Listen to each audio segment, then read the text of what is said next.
The story begins with a homeless man named Dwight. Whenever he found an empty house, he would sneak inside. This time, he entered someone's house and was taking a bath when he heard the front door open. Realizing the owners had returned, he immediately jumped out the window and ran away. He kept wandering around like this, just trying to survive. After some time, he came across an old, abandoned car that looked completely broken and junked. But Dwight was happy because he finally had a place to live. He started living inside that car. In the evenings, he went out to eat leftover food from dumpsters. Then he would return to his car, read some books, and fall asleep. It seemed like this man had no goals or purpose in life. But deep inside, Dwight had been waiting for 20 years, waiting for someone to be released from prison so he could kill him with his own hands. The next morning, a police officer named Eddie arrived. She already knew Dwight. She pulled him out of the car and said, "I don't want you getting into any trouble." But Wade Cleland was about to be released from prison. Wade was the man who had killed Dwight's parents 20 years ago. Hearing this, a fire lit up inside Dwight. His only purpose in life was to kill Wade. Now that he knew Wade was coming out, he started preparing for revenge. He got a new battery for his old car so it could run properly. Wade was being released from a prison in Virginia, so Dwight had to go there too. He went to a gun shop, but the guns were too expensive for him to buy. So he wrote a letter to his sister and then started breaking into cars in a parking lot, hoping to find a gun. After searching for a while, he finally found one, but the trigger was locked. Dwight tried hard to break the lock, but in the process, he broke the entire gun. Frustrated, he decided, "I'll kill him with my bare hands, not with a gun." So, Dwight left for Virginia without a weapon. There, he waited outside the prison to see when Wade would come out and where he would go. After a while, a limousine arrived at the prison gate, and Wade finally stepped out. His family was overjoyed to see him, hugging him tightly. Dwight wept at the sight. The man who took his parents away was now laughing and celebrating with his family. As soon as they left, Dwight started following them. A little later, Wade's family stopped at a bar to celebrate. Dwight angrily sneaked in through the back door and hid in the bathroom, waiting for Wade to come in alone. As soon as Wade entered, Dwight jumped out and stabbed him in the throat. But Wade survived the first attack and began fighting back. Dwight didn't give up. He attacked again, this time stabbing the knife straight into Wade's head. Wade fell to the ground, barely breathing his last. Knowing Wade was dead, Dwight quickly tried to leave. Meanwhile, Wade's family grew suspicious. What was taking him so long in the bathroom? They hurried toward it. Dwight rushed out, punctured Wade's car tire, and ran to his own car. He noticed a deep cut on his hand that was bleeding heavily. He realized he must have dropped his car keys during the fight, so he decided to escape using Wade's car instead. He quickly got in, and luckily the keys were still inside. He quickly started the car and began to drive away. After a while, he realized someone was sitting in the back seat. He stopped the car, and a boy named William came out from behind. William asked, "Why did you kill Wade?" Dwight replied, "Wade killed my parents. He made me an orphan." Hearing this, the boy panicked and ran away. William's reaction left Dwight confused. He started wondering if he had killed the wrong person. Could it be that Wade had taken the blame for someone else's crime? Soon, he spotted an empty house that looked abandoned. Dwight went inside to change his appearance. First, he cut off his long hair and beard so that no one would recognize him. Then he took a shower, bandaged his wounded hand, and put on clean clothes. Afterward, he turned on the TV and checked all the news channels, but there was no report about Wade's death. Dwight then left the house and saw a truck parked outside. He asked the driver for a lift. He was now heading to visit his sister, Sam. Sam's husband had died, and she lived alone with her 2 children. A short while later, Dwight arrived at her house. Sam was overjoyed to see her brother after so many years. Later, they went to eat at a restaurant. Suddenly, Dwight told her that he had killed Wade, the same man who had murdered their parents. Hearing this, Sam became angry, but deep inside, she felt a small sense of relief, knowing the man who had ruined their lives was now dead. Sam told Dwight that Wade's family lived in their neighborhood and that they were very wealthy. "They keep humiliating me every now and then," she said. "They especially flaunt their limousine." After talking for a while, Dwight realized that the Cleland family was powerful and dangerous. Now that he had killed Wade, they wouldn't stay quiet. They would come for him soon. Just then, Dwight realized they were both outside. "Who's watching the kids?" he asked. They both panicked and rushed back home. Sam ran inside and saw that the children were completely safe, but she was furious and terrified. She came out and slapped Dwight, saying, "Everything was going perfectly. You've put our family in danger again. Now I don't know what to do." Dwight said, "I'll take care of everything. But until then, you have to leave with the children." He told Sam to pack up and take the kids to Pittsburgh. "Don't come back until I've fixed everything," he warned. Sam understood that her children's safety came first. She packed their things and left, leaving Dwight behind. Now Dwight had to make sure no one would come after his sister. He first checked the house carefully, then wondered how he would defend himself if Wade's family attacked. But there were no weapons in the house, not even a knife. So he made do with whatever little things he could find and waited. As night fell, he heard a car approaching. He ran to the window and saw Wade's two brothers, Teddy and Carl. Dwight instantly knew they had come armed to kill him.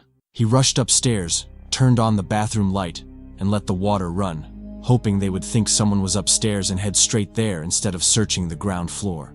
When he looked outside again, he saw the two brothers coming from different directions, one from the main gate and the other from the back. Dwight hurried downstairs and hid under the sofa in the hall. Both brothers entered the house and began moving slowly upstairs. Now Dwight had a chance to escape, but as soon as he stepped out, he realized Carl had seen him. Carl held a bow and arrow and kept shooting at Dwight. Dwight ran to his car and started to accelerate, but in the chaos he hit Teddy, who fell to the ground. Dwight immediately got out, picked Teddy up and shouted, "Tell me quickly, are you after me or my sister?" But Teddy was unconscious and could not answer. Dwight grabbed Teddy's gun and saw Carl coming after him. He quickly lifted Teddy and began to put him into the car. As he tried to get into the front seat, Carl shot an arrow through Dwight's leg. Dwight bled heavily. He started the car despite his injury and drove away. Carl screamed as he ran after them, but Dwight didn't stop. He sped off. Outside, Dwight pulled the unconscious Teddy from the back seat and put him in the trunk. Dwight was in terrible pain. He tried to pull the arrow out of his leg, but it was not easy. He then drove to a store, hiding his wound as best he could. He grabbed some medicine and a few supplies to try to remove the arrow, but he still could not get it out. The blood flowed so fast that he felt he might die at any moment. Finally, he had to go to the hospital. Before he could see a doctor, Dwight collapsed. When he woke up, he found himself lying on a bed. He had been treated, and his leg was in a splint. Dwight's leg was not fully healed, but he couldn't stay in the hospital. He left and hurried back to his car. He knocked on the trunk, and Teddy started screaming loudly, a sign that he was still alive. Dwight quickly changed into his hospital clothes. Everything was going according to his plan. Now he went straight to his sister Sam's house. He first locked the doors and windows so no one could see inside. He turned off all the lights and cleaned the house before returning to the car. Sitting in the car, he looked through Sam's old album of childhood photos. While Teddy kept shouting, "My leg is broken and I'm very thirsty," Dwight ignored him and kept looking through the album, remembering the happy days of his childhood. There, he saw a photo of his old friend Ben. Seeing it, Dwight decided to go find him. He drove to Ben's house but found only Ben's mother at home. She told Dwight that Ben had been gone for almost a year, but recognized Dwight as Ben's childhood best friend. She gave Dwight Ben's card and said Ben now lived in the city and gave his address. Dwight drove to the address and arrived after a few hours. There, a woman told him that Ben was still working and would be free only if his shift ended late. Dwight waited and watched Ben's car. Around midnight, Ben finally came out, and they began to talk about old times. Dwight said, "Look, I don't have much time. I came to ask for your help. I need a gun." Ben realized something serious was happening and told Dwight to go home. Then they both headed to Ben's place. At Ben's, Ben gave Dwight the gun and asked, "Do you know how to shoot?" Dwight replied, "I don't know, but I'll manage." Ben said, "There's no one around here. I can teach you how to shoot in the sheep shed behind my house." Dwight answered, "I've already had enough help from you, brother. I don't want to bother you anymore. I just need the gun." He took it and left. On his way, he also grabbed a water bottle to give Teddy. As soon as Dwight opened the trunk, Teddy crawled out. He saw Dwight standing in front of him with a gun and immediately started drinking water.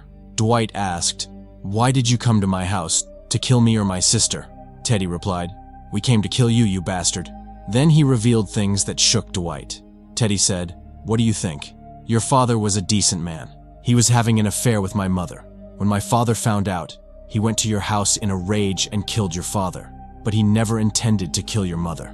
She was not at fault, but she was killed while trying to stop it."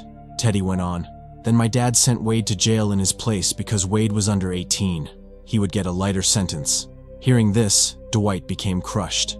He said, "I want to end this forever. I don't want my family dragged into this again." I admit I killed your brother. I'll even surrender to the police for that. Teddy replied, our family doesn't live by such things. We don't live by the law. We live by our own rules. Now your entire family will die, even your sister and her children. Hearing this, Dwight fired a shot, and Teddy was terrified. Dwight handed him the phone and told him to call his family and say he was coming to end everything. No one needed to do anything else. Teddy called and spoke with them. A short while later, Dwight reached forward to take the phone back from Teddy. That's when Teddy took his chance. He attacked Dwight and snatched the gun. Teddy said, our family has its own rules. My father never served his sentence even after committing 2 murders. He died of cancer, and now you're about to die too. He raised the gun to shoot Dwight, but a bullet came from close range and hit Teddy square in the head. The shot was fired by Ben, who had been worried about his friend. Ben picked Dwight up and said, I knew you'd do something wrong. That's why I was following you. He gave Dwight a gun and warned, you have a gun in your hand, but you don't know how to use it. A gun is useless if the bullet doesn't hit the target. Ben then taught him to shoot, and Dwight slowly improved. After the training, Ben gave him a gun, some money, and food. Your problem is my problem, Ben said. The two walked together for a while, but Dwight refused further help. You already saved my life, brother. I've had all the help I need. Now our paths are different. With that, he left. Ben tried to follow, but after a while, his car stopped. When Ben opened the hood, he found that Dwight had deliberately damaged the battery. Dwight knew Ben wouldn't stop chasing him, and he didn't want to get him into trouble. Dwight moved away and ate his meal alone. Then he gathered his courage and entered the Cleland house. He searched for weapons and, finding some, threw them all into the lake so they would have none. After that, he went to the grave of Wade's father, the same man who had killed his parents. Dwight knew he couldn't hurt a dead man, but he still urinated on the grave to satisfy his need for revenge. He dragged Teddy's body to the hole he had dug behind the house and buried it. Then he went inside and sat quietly, waiting for the men to return. He had set traps everywhere, but no one came. When the lights suddenly came on that evening, he was startled. He picked up his gun and looked to see who had arrived, then realized the lights were automatic. They came on at 7 p.m. He couldn't wait any longer. He called the Cleland's home number and left a message saying he wanted to end everything. He had no grudge against their whole family, only against the man who killed his parents. But if they went after his sister, he wouldn't leave anyone alive. A few hours later, the Clelands returned. 3 people entered the house: Carl and his 2 sisters. From their talk, Dwight learned they knew where Sam was. She was still in Pittsburgh, and they planned to kill her and her 2 children. Furious, Dwight shot Carl. Now, only the 2 sisters remained. I have no wish to kill your whole family, Dwight said. My only grudge was against your father, but you made a big mistake by going after my sister. Suddenly, William appeared and shot Dwight. Dwight had been hit, but he was still alive. The 2 sisters told William to finish him off, but William could not shoot. Then the truth came out. William was actually Dwight's half-brother. Dwight's father had had an affair with their mother, and William was born from that relationship. Dwight grabbed his gun. He had a chance to kill William, but he left him alive. One of the sisters then pulled a machine gun from under the sofa and began firing wildly. After a while, all 3 were lying dead. Carl and his 2 sisters were killed. Only William survived. A short time later, someone brought a newspaper to Sam's house in Pittsburgh. The paper said everyone was dead, meaning no one would come after Sam now. Dwight not only took his revenge, but also kept his sister safe forever. Friends, if you liked this video and got lost in the story while watching, please subscribe to support us, so we can keep bringing you more videos like this. Thanks for watching.